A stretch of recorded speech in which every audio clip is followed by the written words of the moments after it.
Sudah bekerja di perusahaan besar dengan gaji yang lumayan juga, anak muda ini tetap memilih untuk berhenti dan kemudian jualan ikan goreng. Apa yang luar biasa dari ikan goreng ini? Mari kita sambut Aang Permana.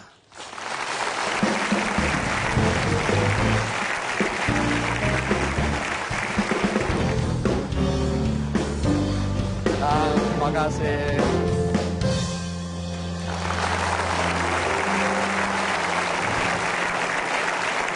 Ang, kamu dari mana? Dari Cianjur, Jawa Barat. Cianjur, Jawa Barat. Pendidikan terakhirmu apa? Sarjana Perikanan. Sarjana Perikanan. Umur sekarang berapa? 26. 26 tahun. Pekerjaan Anda sekarang apa? Tukang ikan. Tukang ikan.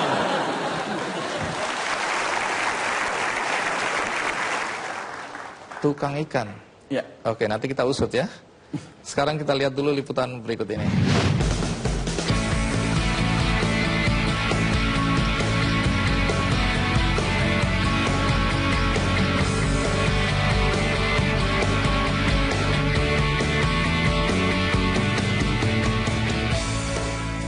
Kebahagiaan tak hanya diukur dari banyaknya uang yang bisa dikumpulkan. Namun, ada juga orang yang bahagia bila bisa membuat orang lain berbahagia. Salah satunya Aang Permana, pengusaha muda crispy ikan sipetek asal Cianjur, Jawa Barat.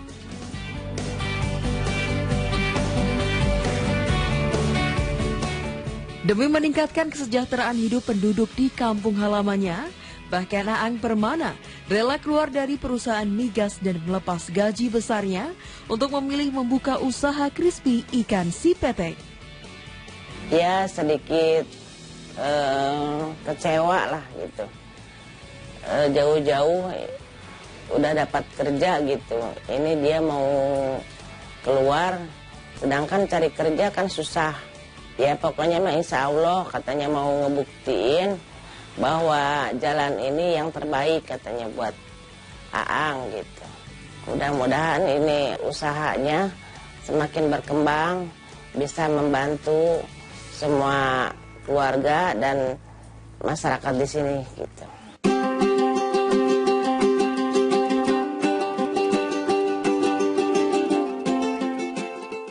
Berawal dari coba-coba, usaha olahan ikan milik Aang Permana kini mampu meraih omset 150 juta rupiah per bulannya.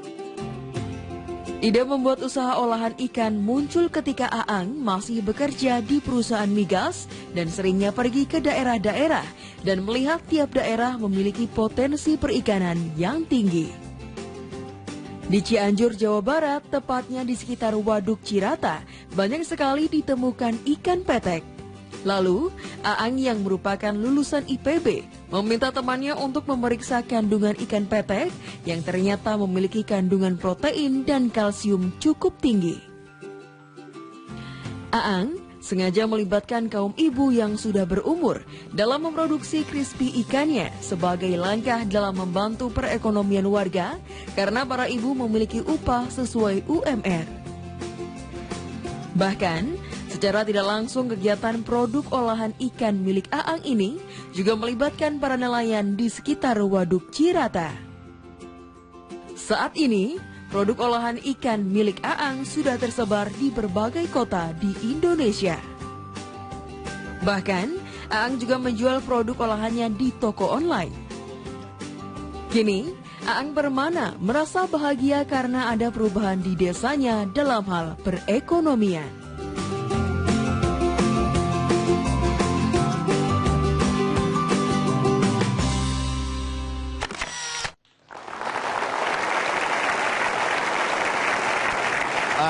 Kalau lihat liputan tadi kan kisah sukses ya jadi pengusaha.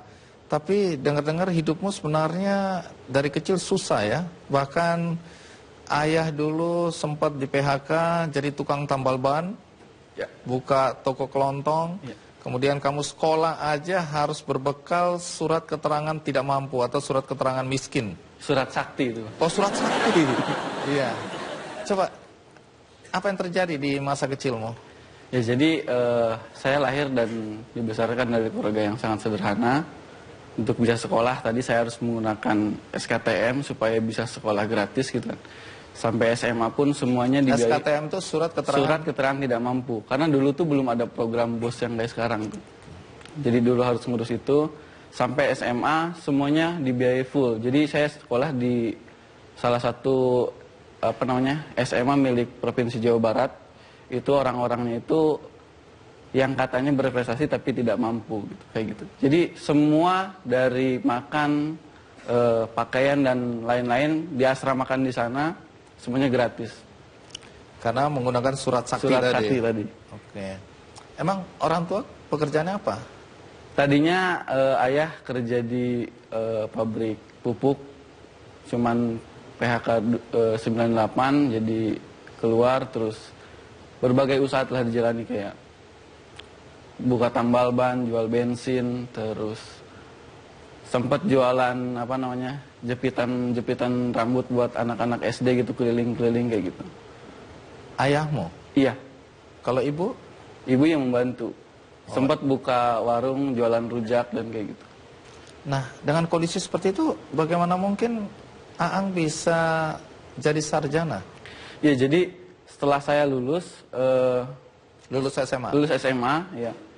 Karena memang saya pikir pendidikan salah satu cara paling baik untuk mengatasi kemiskinan. Maka saya pikir saya harus lanjut kuliah. Tapi pada waktu itu orang tua juga nggak tahu. Jadi saya kuliah di IPB, waktu itu 2008, harus bayar 2,8 juta. Cuman saya punya uang cuma 400.000. Jadi waktu itu setelah semuanya administrasi selesai, rapot tidak ada masalah, yang ada masalah adalah pembayaran. Iya, uang 400.000 cuma ya. Pas pembayaran itu saya harus bayar 2,8 juta. Waktu itu saya belum bayar sama sekali, Bang. Terus? Jadi saya langsung diarahkan ke namanya MK, meja kasus. Baru daftar aja udah dianggap kasus ya? Iya, jadi orang-orang yang bermasalah dihadapkan di sana. Terus saya disuruh bayar 2,8 juta karena memang saya nggak punya. Dulu sempat sampai ya udah kalau misalkan nggak punya ya pulang, sempat kayak gitu. Tapi untung ada ibu-ibu itu, ternyata ibu-ibu itu di bagian beasiswa. Katanya tuh yang penting kamu bayar dulu aja. Nah saya karena punya uang 400 saya bayar 200.000. Ini juga hal menarik. Jadi ketika saya bayar 200.000 terus saya kasihkan ke petugas itu. Penglihatan orang itu kayaknya tuh 2 juta gitu. Jadi dia bilang, "Ya udah, ini kan kamu udah bayar, kurangnya sedikit sedikit lagi nanti kamu bayar." Kayak gitu. Langsung diterima. Iya, padahal cuma baru 200.000. Memang Tuhan bekerja dengan cara yang luar biasa ya. Tunggu dulu. Tapi kan belum selesai, lalu bagaimana penyelesaiannya? Terus saya sisanya 200.000, 100.000 untuk kebutuhan hidup makan. Karena memang di IPB itu di asrama, Bang. Jadi untuk masalah tempat tinggal nggak ada masalah. Ini orang tua nggak tahu sama sekali? Orang tua awalnya belum tahu. Jadi tahu-tahu saya udah ada di IPB aja. Nah 100.000 itu saya belikan kue-kue kering. Kue-kue kering terus dibungkus-bungkus kecil, terus saya jual-jual di kampus, di teman-teman. Nggak malu itu? Malu sih awalnya, cuman saya ada trik, Bang. Jadi buat jualannya itu ini kue-kue ini untuk dana usaha. Biasanya kan saya aktif di organisasi. Ini untuk BM kata saya. Padahal untuk sendiri. Iya, pintar. Iya. Nggak ada yang salah di sini. Iya, cuma supaya nggak malu-malu amat gitu. Iya. Terus? Ya, setelah itu terus berjalan dan alhamdulillah sampai akhirnya lulus saya dapat sekitar 8 beasiswa. Dapat berapa? 8 beasiswa. Iya. Tunggu dulu. Emang kamu pintar? Kira-kira kamu sama aku pintar mana? Pintaran Bang Andi. Nah, terima kasih. Singkat kata tamat, kemudian bekerja di perusahaan migas. Iya. Kan luar biasa sekali. Ya, alhamdulillah. Baik, nanti cerita ya, kenapa anak muda yang semua orang bermimpi bisa bekerja di perusahaan migas, apalagi perusahaan besar ya. Dan saya lihat pergaulanmu sama orang-orang bule itu, wah keren banget itu. Ya, itu bule beneran tapi ya. Tapi kenapa kamu keluar dan ngurusin ikan goreng crispy ini? Saya nggak tahu, nggak jelas ini produk apa ini. Produk ajaib yang membuat satu anak muda bisa keluar dari perusahaan besar. Nanti kita usut ini kenapa begitu. Sekarang kita rehat, ikuti terus Ki Candy.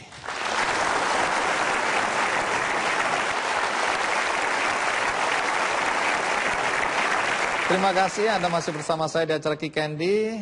Masih soal Aang Permana yang sudah diterima dan bekerja dengan baik di satu perusahaan migas, kemudian keluar hanya gara-gara punya mimpi ingin jualan ikan goreng ini. Nanti kita ingin tahu apa hebatnya ikan goreng ini ya, sampai kamu kok bisa keluar dari perusahaan besar dan gaji yang relatif lumayan bagus. Cerita, apa yang terjadi waktu itu sampai terpikir untuk keluar? Jadi saya kerja di salah satu perusahaan oil and gas. Kerjaan saya itu survei ke beberapa daerah di Indonesia dari Aceh sampai Papua. Kerjanya jalan-jalan. Enak betul. Di setiap daerah saya menemukan ada ikan-ikan yang kecil sama ikan-ikan kayak ikan betek. Cuman potensi, kayak di Padang ada ikan bili, di Kalimantan ada ikan seluang. Nah, di Cianjur tempat saya tinggal itu ada namanya ikan petek. Ukurannya kecil-kecil. Ikan apa? Ikan danau? Ikan danau. Danau. Ikan air tawar, ya. Banyak banget, tapi belum dimanfaatkan. Biasanya dipakai untuk apa? Biasanya untuk pakan bebek. Masa kita disuruh beli makanan bebek? Nggak jadi. Jadi selama ini untuk pakan bebek?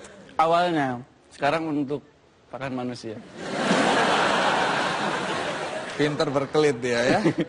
Baik, dulu katanya dibuang-buang juga ya? Betul. Terus jadi pakan bebek, kenapa dulu dibuang-buang begitu? Kenapa nggak bisa dimakan dulu? Karena aromanya amis, Bang. Jadi baunya itu hanyir gitu kalau bahasa Sunda. Oke. Jadi amis. Amis. Iya, terus ya jadi udah mau ukurannya kecil terus baunya amis, ya udah dibuang-buang. Kenapa kok tiba-tiba Aang merasa bahwa wah ini bisa diolah dan bisa jadi makanan manusia, tanda Iya. kutip? Nah terus waktu itu saya bawa ke kampus, ada di lab pangan di sana, diteliti sama teman. Ternyata untuk awalnya saya pengen menemukan ini supaya tidak bau amis gitu kan. Iya. Ternyata hasilnya justru sangat baik, bukan cuma bau amisnya yang hilang, tetapi ikan ini memiliki kandungan protein dan kalsium yang sangat tinggi. Jadi bau amisnya itu ternyata menandakan bahwa ikan ini proteinnya tinggi. Oh iya, kamu sarjana perikanan ya? Perikanan. Oh, jadi kita harus percaya ini. Terus apa yang Aang lakukan? Ya setelah itu ya, wah menurut saya ini potensi untuk dikembangkan, apalagi ini cuma ada di Cianjur kan. Ya udah kita kembangkan. Terus kamu keluar? Ya jadi awalnya keluar itu sebenarnya Bang, saya berpikir bahwa saya ada di posisi itu, waktu itu sudah nyaman bekerja dan katakan mapan lah gitu. Itu berkat bantuan banyak orang. Jadi dari sekolah saya dibantu banyak orang, kuliah dibantu banyak orang. Terus setelah ada di posisi itu, saya cuma nikmatin sendiri gitu. Jadi saya merasa kayaknya kok hidup saya kurang bermanfaat gitu. Di posisi itu berkat bantuan banyak orang. Makanya saya putuskan kayaknya kalau misalkan saya pulang lagi ke desa, saya kembangkan yang ada di desa, itu bisa lebih bermanfaat minimal bagi orang-orang sekitar saya.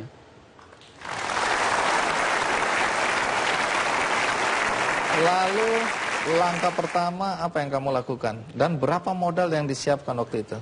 Modalnya sekitar 2 juta, 3 jutaan. 2 juta, 3 juta? Ya, karena pada awalnya kita hanya memanfaatkan ya fasilitas penggorengan yang ada di rumah aja. Oh, modalnya penggorengan aja? Iya, penggorengan. Karena ikannya bayar atau gratis? Awalnya kita mau beli itu justru malah diketawain sama ditertawakan. Ya udah ambil aja katanya kalau buat coba-coba gitu. Belum tahu dia. Belum tahu. Itu dulu ya? Dulu. Kalau sekarang gimana? Sekarang nggak harus bayar. Karena emang saya sendiri yang meng-create mereka untuk bayar aja? Ya, untuk membuat satu kelompok khusus untuk menangkap ikan itu. Tunggu, nanti akan sampai ke sana, tapi kemudian apa yang dilakukan? Tadi modal penggorengan. Ya. Ini ada bumbunya nggak ini? Dibumbuin? Iya, dibumbuin. Bumbunya siapa yang bikin? Saya dibantu sama ibu. Gratisan lagi? Iya. Karena ibu modal kamu ini ya. Dan kemudian jual ke kita dapat keuntungan. Gimana peranmu begitu? Ibu ada di sini nggak? Ada. Ibu mana? Ini. Boleh. Ibu dan bapak mungkin saya pikir berdiri. Boleh kita perkenalkan? Ya. Terima kasih. Ya, silakan duduk kembali. Wow, jadi ibu. Nah, tunggu dulu. Waktu keluar dari perusahaan, bagaimana reaksi kedua orang tua? Ngambek. Oh, Wajar masih sehat berarti. Iya. Jadi dimarahin? Iya. Apa kata orang tua waktu itu? Ya ngapain katanya, udah sarjana, udah kerja di sana, kerja di kota. Biasanya kan kalau misalkan ya mungkin ibu bergaul di kampung gitu kan, terus ngelihat anaknya kerja di kota kan suatu kebanggaan banget. Kerja di mana? Kota? Iya. Terus Kota mana ini ya? di Jakarta. Oh, Di Jakarta. Kota mana? Jakarta. Iya. Metropolitan. Kerja di perusahaan apa? Itu yang ada gas-gasnya itu. Nah, terus malah keluar jualan ikan gitu. Jadi Iya, kecewa berat itu ya. ya awalnya sih. Resepnya atau adonannya, Iya, semua tambahannya dari ibu? dari ibu, dan itu 100% tanpa pengawet, tanpa MSG. Jadi semuanya alami. Bagaimana meyakinkan orang bahwa makanan bebek ini waktu itu maksudnya kan nggak Iya. gampang pasti ya. Betul. Nawarin ke orang-orang gimana cara menawarkannya? Di antar sama bapak, jadi kita berdua pakai motor. Ini Awalnya belum kayak gini, Bang. packagingnya bukan seperti Belum. ini ya. Jadi masih diplastikin aja masih gitu. plastik, pakai lilin gitu kan. Terus kita tawarin ke toko oleh-oleh. Reaksi orang-orang? Ya aneh juga gitu. Ini ikan apa katanya tuh. Terus dari sekian puluh toko oleh-oleh paling yang mau nerima sekitar 5 sampai 6. Laku nggak itu? Enggak, awalnya. Laku ya. Oke. Ya lama-kelamaan justru karena memang saya ketika mau mulai usaha sama sekali tidak ngerti bisnis banget. Jadi benar-benar ya udah terjun, niatan saya tuh ya pengen bisa bermanfaat gitu, udah itu aja. Jadi saya nggak ngerti gimana cara marketing dan lain nggak. Jadi hampir risiko banget itu ya, Iya. keluar dari perusahaan, nggak ngerti marketing, nggak ngerti jualan. Setelah baca bukunya Bobby Sadino Buku yang mana nih? yang belajar dari orang goblok. Oh, belajar dari orang gerobak, yang pakai dorong Iya. gerobak itu ya? Iya. Oke. Kan kata beliau katanya ya udah terjun dulu. aja. Nanti di sana kamu akan menemukan langkah-langkah selanjutnya. Dan itu saya alami, Bang. Jadi sampai sekarang bisa seperti ini, saya yakini bukan karena kehebatan saya, bukan karena kepintaran saya, justru ini banyak bantuan dari banyak orang. Jadi bisa kayak gini, awalnya pakai plastik kecil-kecil, terus ada yang ngasih tahu jangan kayak gini, harus pakai label, kita pakai label, jangan kayak gini, harus izin ke dinas, kita izin ke dinas. Sampai akhirnya seperti ini, rata-rata semuanya masukan dari orang lain. Oke. Nah, apa istimewanya produk ini sekarang? Tentu setelah diolah sedemikian rupa, kan ini sarjana perikanan jadi ngerti ya soal ikan.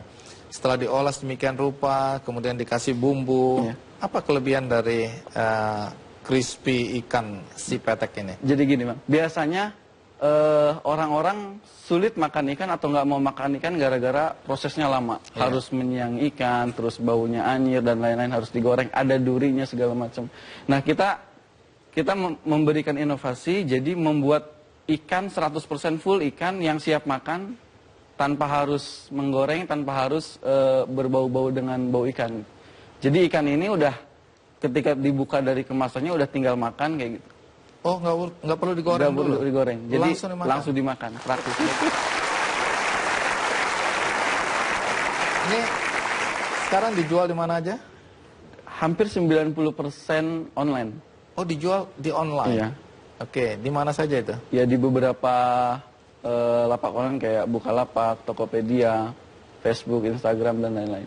Omsetnya udah gede banget dong ya? Alhamdulillah. Alhamdulillah ya. Baik, terima kasih Ang. Ya, sudah berbagi cerita dengan kita semua di sini dan penonton di rumah. Sukses buat Aang ya. Satu hari nanti kita main-main ke Cianjur. Wah, kita ketemu satu konglomerat namanya Aang Permana. Amin.